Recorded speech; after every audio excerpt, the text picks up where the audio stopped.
ব্রহ্মবৈবর্ত পুরাণে ভাদ্র মাসের শুক্লপক্ষের পার্শ্ব একাদশী মাহাত্ম্য যুধিষ্ঠির শ্রীকৃষ্ণ সংবাদে বর্ণিত আছে। যে ব্যক্তি এই তিথিতে ভক্তি সহকারে ভগবান শ্রী বামন দেবের পূজা করেন তিনি ত্রিলোকে পূজিত হন। পদ্মফুলে পদ্মলোচন শ্রী বিষ্ণুর অর্চনকারী বিষ্ণুলোক প্রাপ্ত হন।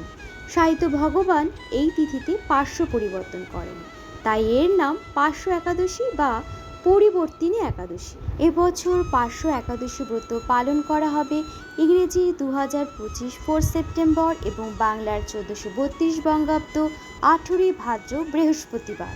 এছাড়া পারণ পালন করা হবে ইংরেজির 2025 5 সেপ্টেম্বর এবং বাংলার 1432 বঙ্গাব্দ 19 ভাদ্র শুক্রবার সকাল 5টা 20 থেকে 9টা 29 মিনিট পর্যন্ত।